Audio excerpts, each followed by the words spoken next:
the day I caught my fiance cheating 2 days before our wedding. So, I've recounted this story a few times on Reddit, but I felt this subreddit would be the best way to get it out of my system. For context, I'm now 31M, but this occurred in 2014 when I was 26 and my ex-fiancée was 25. Let's call her Barb. We met in college and dated for 3 years before being engaged, with a wedding date set by the 4th year. Our parents are not well off financially and she was in graduate school, so the financial duty fell on me, which totaled $20,000 and was paid in full 4 days before the wedding. We had our standard mid-20s relationship troubles leading up to that horror of an evening, with periods of bad communication, excessive drinking on weekends, and the odd argument about minor nonsense. Aside from that, we had a terrific relationship and spent a lot of time together figuring out life after college and planned for the future. As I previously indicated, the wedding and reception. Venue processed my check 4 days before the wedding, despite the fact that the contract specified that it was non-refundable. Over 120 guests had been confirmed, including a few dozen from out of state. Tuxes and bridesmaid gowns had been measured and paid for, and everything was coming together. Now, before I continue talking, let's get to the inevitable of events that you're all interested in. The night in question was a Friday evening at our new apartment, which we'd moved into a few weeks before, and we'd invited around a dozen people over to pre-game before hitting the town's pubs. My buddy, whom I've known since kindergarten, we'll call him Ricky, was among this bunch of buddies. Barb and I had spent a lot of time with Ricky over the past 3 years, and he was undoubtedly one of her favorite of my friends, which is always great when you so gets along with individuals in your social circle. The night began at a local establishment that allowed buyout, so by the time we left, a 1/5 Jameson and a 30 rack of Ewingling had been consumed, and everyone was intoxicated.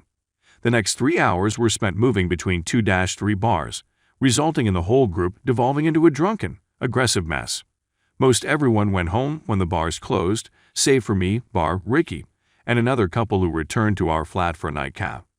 Once back at our residence, the pair barely stayed for about 20 minutes before calling it quits and heading home, leaving me with Barb and freaking Ricky.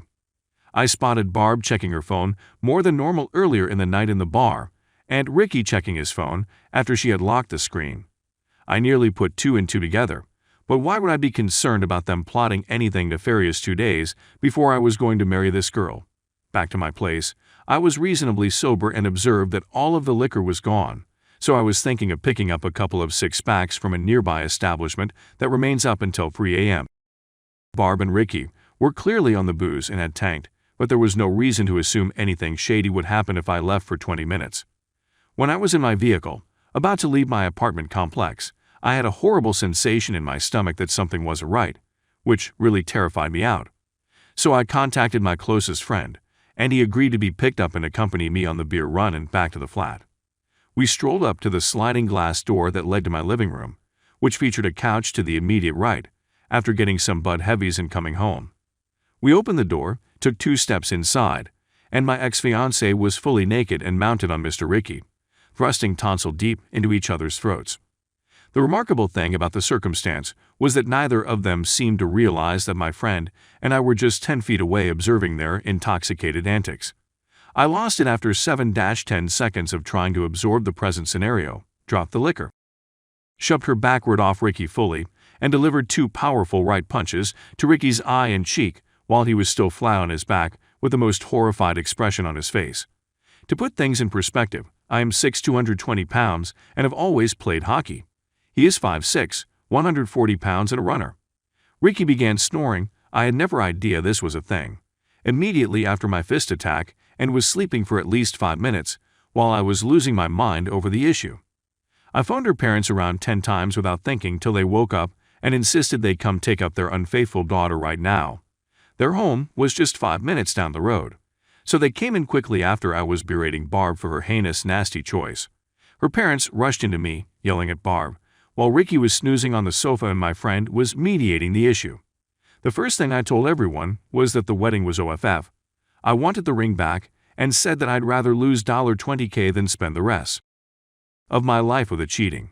Her parents spent the next 20 minutes trying to talk me out of it, and sometimes justifying Barb's conduct, asking things like, why can't you forgive her?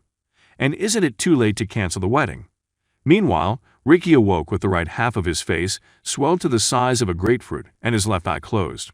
It was difficult to get him out of the apartment since he was too intoxicated to drive, so I contacted his brother, who was 20 minutes away, and spent the time berating Barb Ricky and her parents. Surprisingly, despite my wrath, I was able to keep my cool long enough to communicate my feelings. When I've been this unhappy in the past, my brain felt jumbled, and I had difficulty condensing and forming my ideas into coherent phrases. No, not this time. I had meticulously taken apart each objection, opinion, or appeal for reconsideration uttered by everyone in the room by the time Ricky's brother picked him up and Barb's parents shuttled her home. It felt fantastic. I'm not going to pretend that the months that followed were simple and that everything worked out in my favor. 2 months later, the pharmaceutical firm where I worked decided to lay off my whole division. I had piled up thousands of dollars in credit card debt to pay for the wedding. Unemployment followed me for 5 months, and I was diagnosed with major depression. Life was messed up for a few years, and I wouldn't wish it on anybody. But now that I'm 31 years old, things have calmed down and I couldn't be happier. Thank you for allowing me to air my grievances. Story 2.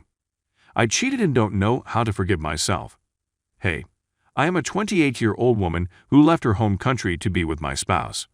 Since I relocated, I've been suffering from homesickness, which has gradually developed into melancholy.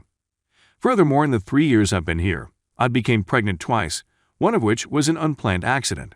So now we have 2 very young infants. I lost my sister a year ago, and that was when everything began to fall apart. It was also the moment when I had just given birth to my beautiful baby. Postpartum depression was diagnosed in me. I was cured, but the sadness returned, this time more greater. My spouse is devoted to our children. In fact, it is his primary concentration. He opted to be a stay-at-home father. I work part-time to make ends meet. The problem isn't money. It's that we see one another every day but seldom converse. When we dispute, he becomes violent.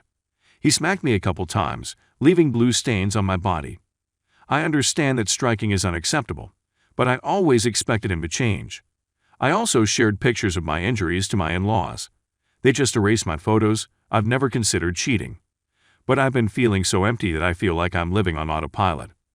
My in-laws never inquired how I was, and they never saw me as a person, just as the wife of my husband. I began getting the one-to-up with someone 3 weeks ago, simply to feel anything. So I downloaded an app, spoke with someone, and did it. We made contact. After that, I blocked him and stopped communicating with him. I didn't even attempt to disguise it, and my husband found out 2 days later. He hit me so badly that I couldn't walk. He informs all of my buddies I may, and what I did was heinous. My in-laws barred me. As a result, I was left alone with a battered body and face. It was really lonely. It was my fault that I did the unthinkable. I should have done more to feel alive. I am illiterate and foolish. I told him why I did what I did over the period of 3 weeks. He is aware that I suffer from depression. Therefore, he claims he forgives me and wants to continue. He even gave me flowers a few days later to try to make things better. I admire him, but my sadness is deepening. I now wake up thinking I've done such a terrible thing, and I can't help but hate myself. I'm genuinely considering suicide. I only think about my kids now because the thought of them prevents me from doing so. I'm not sure how to go back into life. My in-laws, family, and friends are all aware of what I did. I'm afraid if they see me, they'll simply see a big failure sign on my face. How can I possibly go on living like this?